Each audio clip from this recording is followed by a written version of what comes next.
hostage deal in Israel and saving a shrub leads to Los Angeles burning. It's 5 and 10 from Skywatch TV for Wednesday, January 15th, 2025. I'm Derek Gilbert. Item number 5 today, the hostage deal. This is breaking news as we're recording this on Wednesday morning. Negotiators in Qatar have announced that Israel and Hamas have reached a ceasefire deal that will result in the return of hostages. We told you about the proposed deal yesterday. Now, the question is whether the Israeli government will accept this deal, because there are elements within the coalition led by Benjamin Netanyahu that are not happy about this. In fact, Prime Minister Netanyahu has made an offer to the leader of the religious Zionist party, Bezalel Smotrich, and the head of Otzma Yehudit, Itamar Ben-Gvir, in exchange for their consent to stay in the government, because if they pull their parties out, suddenly the coalition no longer has a majority in the Knesset, which results in another election in Israel, and they've had plenty of those over the last few years. This offer was published Tuesday evening on Khan News in Israel, made after both Smotrich and Ben-Gvir expressed their objection to the proposal for the hostage deal. According to the report, Netanyahu offered the two, among other things, reinforcement of defense along the seam line. That's the de facto border between Israel and Judea and Samaria, what the world calls the West Bank, home to many of the Palestinian Arab communities west of the Jordan River. Ben-Gvir and Smotrich basically calling on one another to join forces to express their opposition to the hostage deal. No word yet on their reaction to the proposal from Prime Minister Netanyahu. This draft deal during the first phase would take place over 42 days. Hamas would release 33 women and child hostages. Interesting how often that number 33 comes up in news items. If you know, you know. Anyway, hostages over the age of 50. Why they didn't number all those together? Well, of course, it's to put out the number 33. It's a nudge, nudge, wink, wink. Anyhow, Hamas would release hostages over the age of 50. Israel would release 30 Palestinian prisoners over the age of 50. On the first day of the ceasefire, Hamas would release 3 hostages. This according to documents reviewed by CBS News. On the 7th day, Hamas would release 4 hostages, and thereafter 3 hostages taken from Israel every 7 days, starting with the living and then moving on to the bodies of those who have died. President Trump also announcing on his Truth social media account this Wednesday morning that the deal has been reached. Again, there are conservatives inside Israel who are not happy about this. In fact, a group of about 100 rabbis have published an open letter that reiterates what they publicly expressed about 6 months ago. Quote, the release of dangerous terrorists, withdrawal from strategic areas, or a ceasefire before defeating the enemy, all these endanger the state's future and the safety of its citizens, end quote. So again, as of this recording this morning, a deal has been tentatively reached between the negotiators for Hamas and Israel in Qatar for a ceasefire and the release of Israeli hostages. Again, the question remains, will the government of Israel and will the lower echelons of Hamas and the other terror groups still in Gaza, like Palestinian Islamic Jihad, abide by the terms of this deal? Item number 4, save the shrubs. Believe it or not, every day a new revelation about the fires in California comes out, and the story just keeps getting worse. Ecological regulators in California stopped a critical wildfire prevention project near Pacific Palisades, that fire still burning and only partially under control, to protect an endangered shrub. In 2019, Los Angeles Department of Water and Power set out to replace aging wooden power poles with steel poles because, steel doesn't burn. Some of those poles, by the way, over a century old, very dry tinder, with fire-resistant steel poles, and widen fire access lanes through the Topanga State Park, which is prone to wildfires. This was a $2 million project. But the work was halted when an amateur botanist walking through the park noticed some of the rare Bronton's milkvetch shrubs. This is an endangered species with only a few thousand wild specimens. Noticed that some of the Bronton's milkvetch had been damaged during the work. So conservationists complained, accused the city of Los Angeles of working without proper permits, and California's Coastal Commission ordered the Los Angeles Department of Water and Power to stop the project, replant the damaged shrubs, and pay $2 million in fines. And that has since resulted in this. 24,000 acres as of last night, including much of Topanga Canyon, and the park with the endangered Bronton's milk vetch gone up in smoke. Not to mention 24 dead, 12,000 homes, businesses, schools, and other structures burned in the Palisades fire. Topic number 3, secret censorship. A program that the government was supposed to have ended has just been shifted to another location inside the Department of State. Ending government programs is like playing whack-a-mole. You knock one down over here, it pops up somewhere else. The Global Engagement Center, which is a censorship office that Republicans in the House of Representatives accused of working with groups trying to demonetize conservative media outlets in the United States, basically pressuring advertisers not to place ads on right-wing or even conservative media outlets. This was shut down last year after lawmakers refused to continue funding it. However, in a letter, a non-public letter sent to Congress on December 6th, the State Department outlined its plans to realign more than 50 employees of the Global Engagement Center and tens of millions of dollars in funding to a different hub that allegedly counters foreign intelligence. In other words, on its way out the door, the Biden administration is merely rebranding the Global Engagement Center with a different name.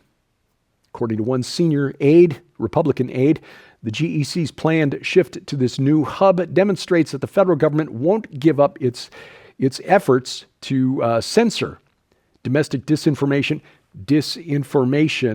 without a fight. Quote, Donald Trump and Marco Rubio are going to have to track every single office down to every single staffer if they want to end the weaponization of the federal government against conservatives, end quote. Marco Rubio, because he is the nominee to replace Antony Blinken as the Secretary of State. Topic number 2, the end of TikTok. Speaking of foreign intelligence and disinformation, the future of accessing TikTok in the United States will be decided by the Supreme Court as early as today. We're expecting a ruling on that. So far, the justices seem inclined to uphold a bipartisan law that would ban the app as soon as this coming Sunday. TikTok won't instantly disappear if you've got it on your smartphone or tablet or whatever, but the company behind it, ByteDance, won't be able to roll out any updates, which will eventually render it useless. This app could go dark more quickly if Oracle, which hosts a lot of the servers for ByteDance, TikTok here in the United States, decides to immediately stop hosting that massive video library that it's built over the last few years.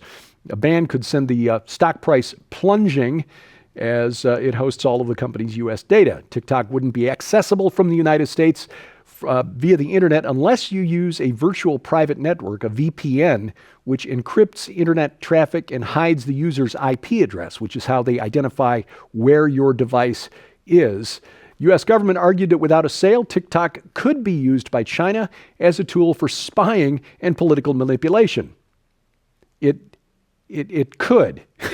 It is being used by China, and therein lies TikTok's actual sin. It's sending all this user information to China and not to Washington, D.C. Irony here is that many TikTok users are shifting to another app called Redbook, so-called because of the Mao's Little Red Book, Mao Zedong's Little Red Book, which was sort of like a religious text that the Communist Chinese Party used for people there. I mean, basically shifting from one Chinese app that spies on you to another Chinese app that spies on you. You can't make this up. Coming up, loser declares that he's the winner. I'll explain next on 5 and 10. Ladies and gentlemen, right now you can help the Skywatch TV ministry continue to broadcast the gospel of Jesus Christ to the four corners of the world and receive your very own copy of this incredible new work when you order the Destination Earth Ultra Collection. This incredible collection not only includes the brand new book Destination Earth, Ancient Aliens, the Ancient of Days, and the ancient plot to hybridize humanity that reveals for the first time ever Christ's own words that refute the alien God interpretation, who and what aliens originally were according to the Bible, how they fit into the Antichrist's agenda, and more. But you'll also receive the documentary film, The Great Delusion, the second coming of Earth's oldest enemy, that exposes why the Vatican is in possession of a telescope named Lucifer, why the ancient and mysterious civilization known as the Anasazi suddenly disappeared from historic record, how alien abductions might be connected with chapter 6 of the book of Genesis, and so much more, featuring legendary interviews with Dr. Chuck Missler, L.A. Marzulli, Dr. Thomas Horn, Nick Pope, and more. But that's not all. You'll also receive the best-selling book, Encounters, Extraordinary Accounts of Angelic Intervention and What the Bible Actually Says About God's Messengers by Allie Anderson and Donna Howell. This paradigm-shattering work details true accounts of angelic intervention as told by those who have experienced them. It reveals how misconceptions regarding angels came to be and how the early church unintentionally propagated the myth that these beings are weak, and frameworks the fierce capacity of angels' powers, including their strength in warfare, ability to fly, and how they manipulate earthly elements to carry out God's will, and more. All of these items hold a retail value of over $65. Yours now for your donation of only $45, which includes free shipping to all U.S. orders. Support the ministry of Skywatch TV today. You can scan the QR code on your screen using the camera app on your phone for instant access to this special opportunity. You can also visit us at skywatchtvstore.com or call 1-844-750-4985 and ask for the Destination Earth Ultra Collection right now. Item number one today, outgoing special counsel Jack Smith has declared that if Trump had gone to court, he would have lost. Smith saying he would have convicted Trump on those federal charges of insurrection or what have you. Now, look, we all know people like this, people who are overmatched on the court, on the field, or in a debate, who then go public afterwards and say that they were really the winner, even though it only looks like I lost, I really won that, and we were just too slow to notice. That's essentially what Jack Smith is claiming here. Former counsel Jack Smith burned through $50 million investigating and prosecuting Donald Trump without securing a conviction. But in his final report issued this week, as he is resigning from the Department of Justice as special counsel, he's saying, if we had gone to court, we would have won. The media dutifully reported this because the media, most of it anyway, is just looking for reasons to call Donald Trump a convicted felon, despite the novel legal theories used to achieve that term. It's basically, the media saying if it wasn't for us low information voters who returned Donald Trump to the White House, he'd have been in prison right now. I mean, it's just like 7-year-old me telling anyone who would listen, if only those New York Mets hadn't won more games than the Cubs would have been World Series champions. That's basically what we're seeing play out here. Look, even liberal legal analysts have admitted that Smith's legal theories were sketchy at best, politically motivated. Well, this week on Skywatch TV, we talk about what's out there and who is out there. The book Destination Earth, I co-authored it with Donna Howell and Allie Anderson, and we're talking about things like, is Jesus an alien? Short answer, no. But there are people out there who believe it. This week, we also talk about some of the strange connections between the John F. Kennedy conspiracy and the UFO phenomenon. It's bizarre, but it's historically documented. Why? Because the government, doing what it always does, and this includes the recent congressional hearings, the intelligence community controls the narrative. And they don't want us looking at the spiritual sources behind the UFO and alien abductee phenomenon. Don't miss the programs. You'll watch them right now at skywatchtv.com. All of our video content is always available at our website. You can also watch it over the air. Our broadcast schedule's posted at skywatchtv.com/channels. Now, if you got a set-top box, Roku, Apple TV, Amazon Fire Stick, Fire TV, Roku TV, Smart TV, add the Skywatch TV channel. And that way you get all of our video content right on the big screen. You can also watch it over the internet, youtube.com/Skywatch Television, at Skywatch Television, rumble.com/Skywatch TV, or download it right to your smartphone or tablet, whether it's iOS, Android, or Amazon Kindle Fire. Our app is free and it's available. We got links to the app stores at our website, skywatchtv.com/app. 5 in 10 online, YouTube at 5 in 10. Subscribe, share, click the bell for notifications, hit the like button, and then please follow us on X as well at 5_in_10. And thank you for watching.